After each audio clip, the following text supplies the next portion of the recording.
आप सभी को राधे राधे। आज हम लोग समझेंगे उत्सर्जन तंत्र के बारे में। उत्सर्जन का मतलब क्या होता है? उत्सर्जन का मतलब होता है बाहर निकालना। हिंदी में से क्या कहेंगे? बाहर निकालना। बायोलॉजी में क्या कहा जाता है? उत्सर्जन कहा जाता है। तो हम जब हम अपने शरीर से अपशिष्ट पदार्थों को बाहर निकालते हैं। अपशिष्ट पदार्थ कौन सा हो गया? अपशिष्ट पदार्थ किसे कहेंगे?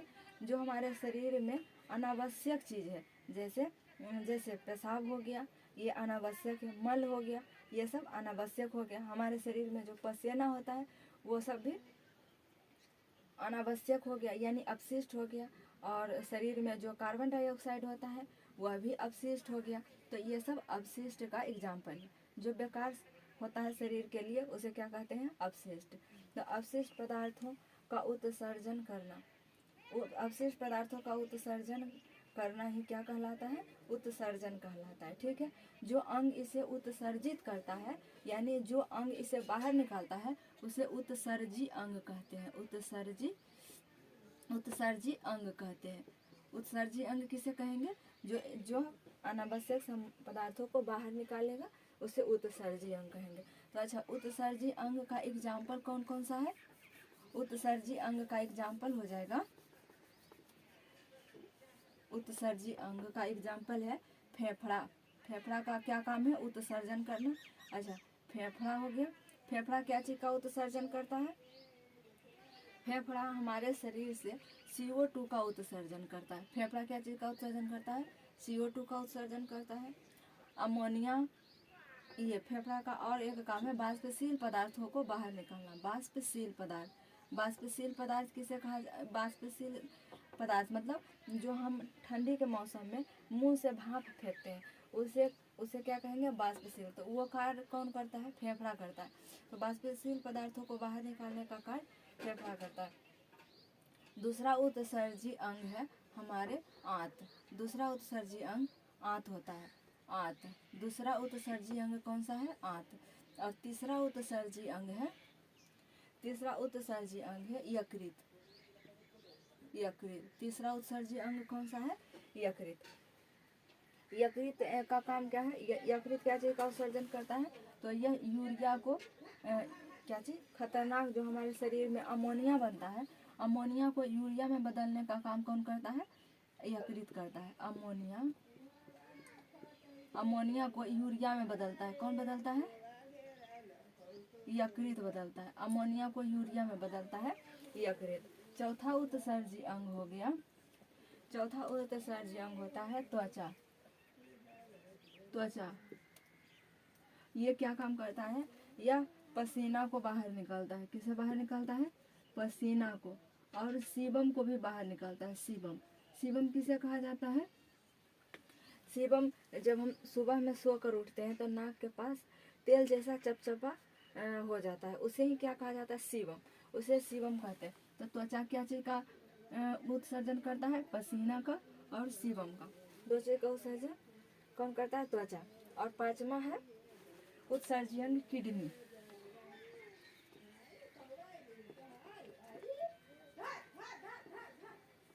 किडनी पांचवा उत्सर्जी अंग कौन है? किडनी। ये सभी उत्सर्जी अंग हो गया। अब हम लोग ये किडनी के बारे में विस्तार से पढ़ेंगे, क्योंकि किडनी जो है ये मुख्य उत्सर्जी अंग किडनी को ही कहा जाता है। किडनी को इंग्लिश में ब्रिक कहते हैं, ब्रिक। तो इसको हम डिटेल में पढ़ते हैं क्योंकि इससे बहुत सारा क्वेश्चन पूछा जाता है। तो अच्छा, पहले एक बार देख लीजिए उत्सर्जन किसे कहा जाता है? उत्सर्जन मतलब बाहर निकालना होता है। उत्सर्जन का मतलब क्या होता है? बाहर निकालना। और उत्सर्जी ये बाहर निकालना, क्या चीज़ का बाहर निकालना है? तो अपशिष्ट पदार्थों को बाहर निकालने का उत्सर्जन कहा जाता है। ठीक है। उत्सर्जी अंग का काम क्या होता है? अपशिष्ट पदार्थों को बाहर निकालना उत्सर्जी अंग का कार्य होता है। ठीक है। तो उत्सर्जी अंग कौन कौन सा हो गया? फेफड़ा हो गया, फेफड़ा है, आंत है, यकृत यानी लीवर है, त्वचा है और किडनी है। किडनी प्रमुख उत्सर्जी अंग है, इसलिए हम लोग इसे डिटेल में पढ़ते हैं। किडनी के बारे में अब हम लोग समझते हैं। किडनी जो है सबसे प्रमुख उत्सर्जी अंग किडनी को ही कहा जाता है। किडनी की संख्या 2 होती है। किडनी की संख्या कितनी होती है? 2 होती है किडनी की संख्या, किडनी की संख्या 2 होती है। इसका आकार जो है, किडनी का आकार सेम के बीज के समान होता है। सेम के बीज आप गांव में कहोगे तो देखे होंगे, इस तरीक़ा से होता है सेम का बीज, ठीक है। तो किडनी का आकार इसी तरह का होता है। इसका जो है किडनी का वजन, एक किडनी का वजन, अच्छा देखिए शरीर में इस तरीक़ा से किडनी रहता है, ठीक है। इस तरीक़ा से किडनी होता है, इस तरीक़ा से किडनी रहता है, ठीक है। तो सेम के बीज के आकार किडनी होता है और इसका एक का वजन 140 ग्राम होता है। एक किडनी का वजन कितना होता है? 140 ग्राम का होता है। किडनी के बाहरी भाग को कार्टेक्स कहा जाता है। किडनी की संख्या कितनी है? 2 है। और किडनी का आकार कैसा होता है? सेम के बीज के समान होता है। और एक किडनी का वजन होता है 140 ग्राम, ठीक है। किडनी का इस तरीक़ा से इसका फिगर होता है, इस तरीक़ा से ऐसे इसका पिक्चर होता है। तो एक किडनी का वजन हो गया 140 ग्राम। और अच्छा, इसकी संख्या कितनी हो गया? 2। हम लोग यहीं देख कर समझ लेते, संख्या हो गया 2, एगो का वजन हो गया 140 ग्राम। और इसके बाहरी भाग, इसमें 2 लेयर पाया जाता है, इस तरीक़ा से लेयर। तो इसके बाहरी भाग को कार्टेक्स का बना होता है। बाहरी भाग जो है कार्टेक्स का बना होता है। और आंतरिक भाग मेंडुला कहलाता है। आंतरिक भाग क्या कहलाता है? मेंडुला कहलाता है। आंतरिक भाग मेंडुला कहलाता है। और इसके प्रवेश द्वार को, इसके प्रवेश द्वार जो है, प्रवेश द्वार को क्या कहा जाता है? हाइलम कहा जाता है। Hilum, hilum. प्रवेश द्वार को क्या कहते हैं? हाइलम कहते हैं। बाहरी भाग को कार्टेक्स कहते हैं, आंतरिक भाग को मेडुला कहते हैं और प्रवेश द्वार को हाइलम कहते हैं, ठीक है। एक वृक्क में 13,000 नसें पाया जाता है। एक वृक्क में 13,000 नहीं, 1,30,000 नसें पाया जाता है। प्रत्येक वृक्क में कितना नस पाया जाता है? 1,30,000। तो इसे ही नेफ्रॉन कहते हैं। नेफ्रॉन। वृक्क, क्वेश्चन पूछता है कि वृक्क के इकाई किसे कहा जाता है? मतलब एक छोटा यूनिट पार्ट को क्या कहा जाता है? नेफ्रॉन कहा जाता है। Nephron, nephron. ये वृक्क की इकाई को क्या कहते हैं? नेफ्रॉन कहते हैं। अच्छा, इसमें जो है एक प्याले नुमा संरचना पाई जाती है। ये देखते होंगे, प्याले नुमा यानी कटोरी के समान एक संरचना पाई जाती है, इस तरीका से। इसे यही बोमेन संपुट कहते हैं। यकृत में यानी वृक्क में, या कहे तो किडनी में एक प्याले नुमा संरचना पाई जाती है। इसी में ही तो पेशाब का छाना जाता है, यूरिन इसमें आता है, उसके बाद ये छान दिया जाता है। तो किडनी में एक प्याले नुमा संरचना पाई जाती है। प्याले नुमा संरचना पाई जाती है। इसे बोमेन संपुट कहते हैं। इसे क्या कहते हैं? बोमेन संपुट, बोमेन संपुट, बोमेन संपुट कहा जाता है। इसके आकार प्याले के समान होता है। प्याले नुमा संरचना को क्या कहते हैं? बोमेन संपुट कहते हैं। ये किडनी के इकाई को क्या कहा जाता है? नेफ्रॉन कहा जाता है। बोमेन संपुट में ही रक्त को छाना जाता है। रक्त को छानने का काम कौन करता है? बोमेन संपुट करता है। बोमेन संपुट रक्त को छानता है। इसे ही बायोलॉजी में ना निस्यंदन कहते हैं। निस्पंदन।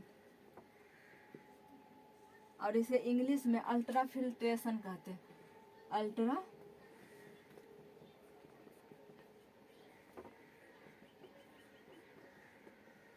अल्ट्राफिल्ट्रेशन कहा जाता है।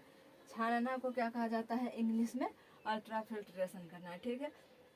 और इसी प्रक्रिया को अपोहन विधि द्वारा, वृक्क जो है रक्त को छानने की प्रक्रिया अपोहन विधि द्वारा करता है। इसे ही डायलिसिस प्रक्रिया कहते हैं। रक्त को छानता तो है, बोमेन संपुट क्या करता है? रक्त को छानता है, लेकिन किस विधि से छानता है? जिस विधि से छानता है उसे डायलिसिस विधि द्वारा छानता है। उसे ये बायोलॉजी में अपोहन कहते हैं। बायोलॉजी में क्या कहते हैं? अपोहन।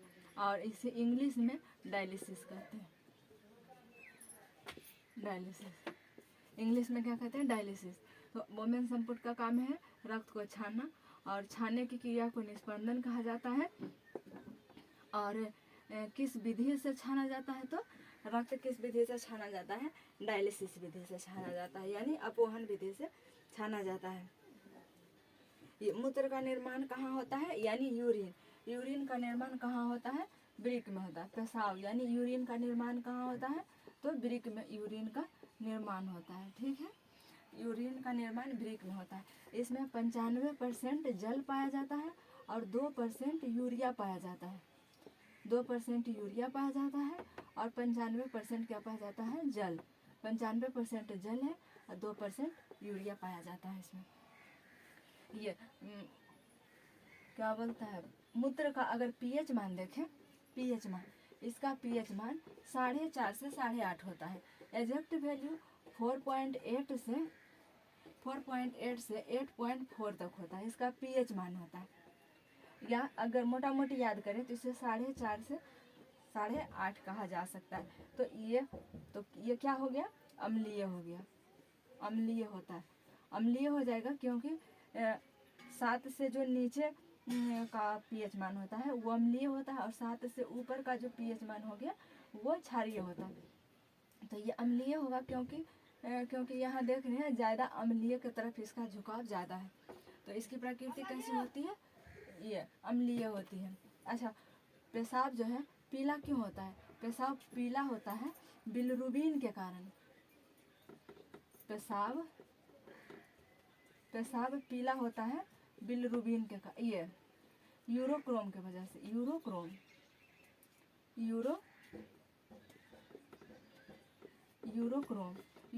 की वजह से पेशाब पीला होता है। और पैखाना पीला होता है बिलिरुबिन के कारण। पैखाना किसके कारण पीला होता है, बिलिरुबिन के कारण। बिलिरुबिन के कारण पैखाना पीला होता है। पैखाना किसके कारण पीला होता है, पेशाब होता है यूरोक्रोम की वजह से पीला, और पेशाब यूरोक्रोम की वजह से पीला होता है और पैखाना बिलिरुबिन के कारण पीला होता है। ठीक है, अब इसमें कभी कभी जो है वृक्क में यानी किडनी में कभी कभी पथरी देखने को मिलता है, पथरी देखा जाता है। तो इसमें जो पथरी बना रहता है वह कैल्शियम ऑक्जेलेट का बना होता है।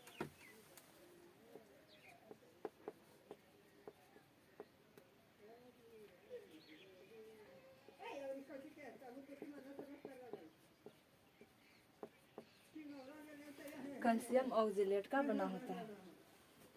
वृक्क में पथरी क्या चीज का बना होता है, तो कैल्शियम ऑक्जेलेट का बना होता है।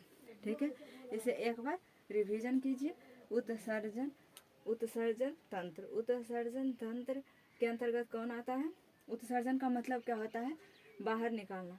और जो अंग हमारे बाहर निकालते हैं उसे उत्सर्जी अंग कहा जाता है। उसे क्या कहा जाता है, उत्सर्जी अंग कहा जाता है। तो उत्सर्जी अंग कौन कौन सा हो गया, फेफड़ा हमारे उत्सर्जी अंग होता है, और किडनी भी उत्सर्जी अंग है, त्वचा उत्सर्जी अंग है, आंत उत्सर्जी अंग है, और फेफड़ा उत्सर्जी अंग है। ठीक है, उसमें सबसे प्रमुख उत्सर्जी अंग कौन है, किडनी है। किडनी को हिंदी में क्या कहा जाता है, वृक्क कहा जाता है। इसकी संख्या 2 होती है। इसकी एक किडनी का वजन 140 ग्राम होता है। ठीक है, और जो किडनी का बाहरी भाग को कार्टेक्स कहते हैं और आंतरिक भाग को मेडुला कहते हैं। और ये किडनी के प्रवेश द्वार को हाइलम कहा जाता है। ठीक है, और किडनी के आकार सेम के बीज के समान होता है। सेम के बीज के समान आकार किसका होता है, किडनी का होता है। और एक किडनी में नस की संख्या यानी नेफ्रॉन की संख्या कितनी पाया जाता है, 1,30,000 एक किडनी में नेफ्रॉन पाया जाता है। वृक्क की इकाई को क्या कहा जाता है, नेफ्रॉन कहा जाता है। वृक्क का काम क्या है, यूरिया का निर्माण करना। यूरिया में जो पेशाब होता है उसमें 95% जल होता है और 2% यूरिया होता है। और इसका जो है किडनी का पीएच मान कितना होता है, 4.5 से 8.5 होता है। इसकी प्रकृति अम्लीय होता है। और पेशाब जो पीला होता है यूरोक्रोम की वजह से, और पैखाना पीला होता है बिलिरुबिन के कारण। अच्छा, वृक्क में यानी किडनी में एक प्याले नुमा संरचना पाई जाती है जिसे बोमेन संपुट कहते हैं। इसी में डालकर रक्त को छाना जाता है। ठीक है, छानने को क्रिया को इंग्लिश में अस्मंदन की क्रिया कहते हैं और इंग्लिश में इसे अल्ट्राफिल्ट्रेशन कहते हैं। ठीक है, अल्ट्राफिल्ट्रेशन। और जो विधि से छाना जाता है, जो विधि से रक्त छाना जाता है उसे डायलिसिस कहते हैं। किडनी में कभी कभी पथरी भी हो जाता है, वो पथरी बना रहता है कैल्शियम ऑक्जेलेट का। पथरी क्या चीज का बनता है, और कैल्शियम ऑक्जेलेट का। तो आई होप आप लोग को समझ में आया होगा। अगर कोई आपको कुछ गलत भी दिखाई देता है तो आप कमेंट बॉक्स में बता सकते हैं। मिलेंगे नेक्स्ट क्लास में। जय हिंद।